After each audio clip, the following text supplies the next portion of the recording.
Sir आप लोग कहाँ से आए हुए हैं? थोड़ा परिचय का दौर हो, 2 मिनट आप अपना सब परिचय दीजिएगा।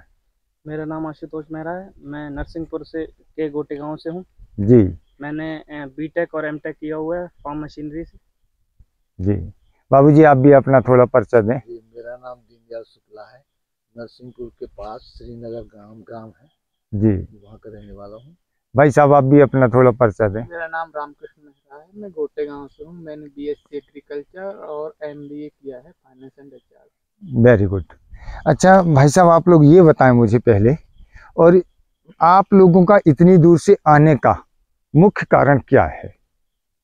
बहुत दिन से आपको मैं फॉलो कर रहा था जी यूट्यूब पे, तो मैंने कहा यार अपने यहाँ कोई 100 एकड़ का बाम्बू लगाया है तो उसको देखना चाहिए।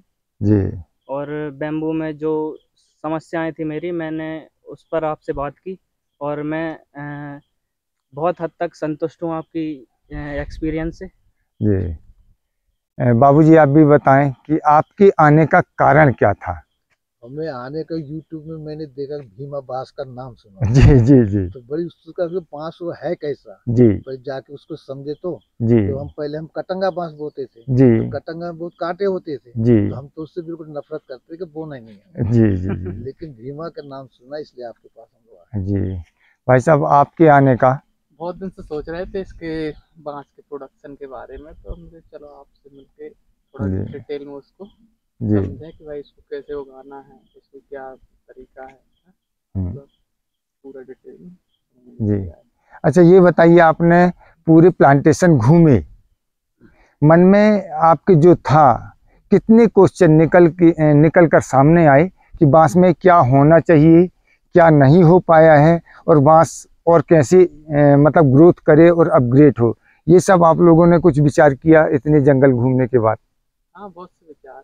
जी, तो आप इन जंगलों को देखने के बाद आप क्या क्या सोचते हैं, कैसा लगाना चाहिए या क्या जानकारी चाहिए मुझसे? सर जैसी मिट्टी में आपने मतलब सोना उगाया है जी वो काबिल तारीफ है। आइए थोड़ा सा। हाँ हाँ हाँ मतलब ये जो मिट्टी है यहाँ, मतलब जी कुछ भी हमारे साइड तो नहीं होता है, कुछ भी नहीं हो पाता है। जी ना धान ले सकते हैं वो, ना मक्का ले सकते हैं, और ना ही गन्ना होता है। अच्छा हाँ तो ऐसी जमीन में आपने समझ लो सोने पे सुहागा किया है। जी, मतलब ये हमारी जमीन का मतलब ऑप्टिमम यूज किया है आप।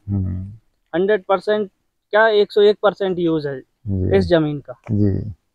और आप और बांस में क्या जानना चाहते हैं? हमारे यहाँ एक भ्रांति चलती है जी कि बांस जो है वो एक जाति समूह आइए के लिए आइए। है, हाँ वो उसको काट सकता है और वो ही उसका प्रसंस्करण कर सकता है। जी हमारे यहाँ हमने घर पे बात की तो उन्होंने कहा यार बांस तो अपन काट ही नहीं सकते, जी तो आप लगाने का क्यों बोल रहे हो? जी। हमारे यहाँ देश के अंदर में भाई साहब यही प्रॉब्लम चल रही है। वो आज हम जो बांस आज आगे इसलिए नहीं आया क्योंकि बहुत सी भ्रांतियों का दौर है, लेकिन सत्य नहीं है। यदि आप कहते हैं या कोई समाज कहता है कि एक पर्टिकुलर किसी जाति के लिए बांस बना है, तो मैं आपको बताऊं कि आज़ादी के पहले या आज़ादी के बाद से कुछ समय के दौर में एक जातियों में बहुत से लोग थे। मैं अपना ही परिचय दूं, मेरा सरनेम नामदेव है। मैं जाति का दर्जी हूं। मेरा कर्म क्या है? जाति के आधार पर कि सिलाई करना। लेकिन मेरे पूरे परिवार के बहुत से लोग पेशे से दर्जी हैं, लेकिन मुझे माहौल एग्रीकल्चर में मिला। मुझे मेरे परिवार के लोग बहुत से जॉब में हैं। तो ये केवल वातावरण की बात है। दूसरी बात यह है कि बांस केवल उस जाति विशेष के लोग करेंगे। तो यदि किसी जाति विशेष के लिए है तो मैं आप पूरा विश्व बांस के लिए आगे क्यों आ रहा था? बांस किसी जाति विशेष के लिए इसलिए था क्योंकि उस समय बांस फॉरेस्ट के पास में था। आज फॉरेस्ट से उठकर, क्योंकि ये फॉरेस्ट के अधिनियम में संशोधन किया गया, बांस ओपन मार्केट में आ गया, उसमें बैन खत्म कर दिए गए, तो अब तो ये आम जनता के लिए होगा, पूरे देश और पूरे विश्व के लिए हो गया। तो हम कह नहीं सकते कि किसी के लिए जाति के लिए है। और आप अभी जो पूछ रहे थे अभी कि बांस की कटाई और बांस का इस्तेमाल, कहते हैं कि वंश का नाश करता है। ये आपके यहाँ नहीं, पूरे देश में जो है पुराने लोग बैठे हैं तो वो करते हैं। एक्चुअली बात थी कि बांस था फॉरेस्ट के अंदर में, और लोगों की सोचना था कि यदि बांस एकदम से कट जाएगा तो आने वाला बांस का भविष्य क्या था। बुजुर्गों ने बहुत अच्छा किया था जी जी जी। कि बांस को सेव करके चला। लेकिन बांस अपग्रेड इसलिए नहीं हुआ क्योंकि देश में बांस के लिए बहुत कड़े कानून बना दिए गए थे कि बांस को काटना, बांस को बेचना, बांस की ट्रांसपोर्टिंग, ऐसी बहुत सी दिक्कतें आई देश के सामने, तो बांस बढ़ नहीं पाया। लेकिन ये नहीं कह सकते कि आपके वंश का नाश करेगा या किसी के वंश का नाश करेगा। आप समझिए, जन्म होते ही साथ बांस की टोकरियां सूपों में बच्चों का अपन से मृत्यु तक बांस ही चाहिए। जी जी जी। और यदि बांस में ऐसा है कि वंश की वृद्धि रोकेगा, तो हम अपने परिवार की शादियों में बांस का मंडप होता है, बांस की टोकरियों में उनको अच्छे गिफ्ट देते हैं। और फिर हम बात करें तो कृष्ण भगवान की जो बंसुरी है, बांसुरी है, वो तो पवित्र है। तो कोई ना कोई पेड़ को काटा होगा, बांस का पौधा काटा होगा, तब तो उनकी बांसुरी बनी होगी। तो ये भ्रांति मैं तो नहीं मानता हूँ कि कहीं है। मैं तो हर साल लाखों बांस निकाल रहा हूँ और मैं कटाई कर रहा हूँ। मेरे घर में तो सब कुशल मंगल है, प्रसन्न है। अच्छा, इसमें तो कुछ अंतर, जैसे जमीन कुछ खराब भी हो सकती है क्या बांस लगाने? जी जी। कई आदमी के तो जमीन खराब हो जाती है। जी बाबूजी, ये सब भ्रांतियाँ हैं। ये तो जमीन को और मजबूत बनाता है, क्योंकि ये आप देख सकते हैं पूरा जमीन जो है हमारा पत्थर वाला एरिया है। आज आप गौर करके देखेंगे तो इसमें काली मिट्टी में चेंजेस आने लगे। कलर थोड़ा चेंज आ गया। जी जी। हल्की भी हो रही है। हल्की भी हो रही है, क्योंकि ये पत्ते गिरते हैं और उसी से बायोमास बनते जाता है, ह्यूमस बनते जाता है। तो अब तो काली में तब्दील है और ग्रोथ आप देख सकते हैं। एक भ्रांति और है इसमें जी, कि बांस जहाँ लगाते हैं वहाँ सांप वगैरह ज्यादा आते हैं। ये ज्यादा है। ये भी बिल्कुल गलत है। आप समझिएगा कि बांस का स्वभाव क्या है। हमने प्रकृति के साथ छेड़खानी की है, बहुत छेड़छाड़। जंगलों को साफ करते गए और हम लोग शहरीकरण में उसको तब्दील करते गए। अब जो जीव जंतु हैं, प्राकृतिक जंतु हैं, वो जाएंगे कहाँ?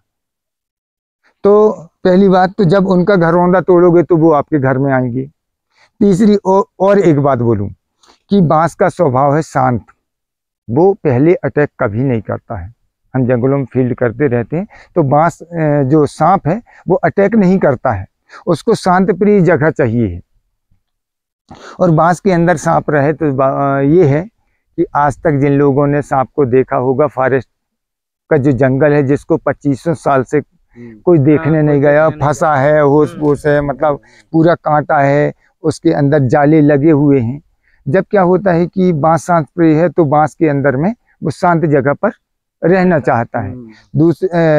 दूसरी परिस्थिति ये होती है कि साल में एक बार सांप में कांचली आती है, डेड स्किन।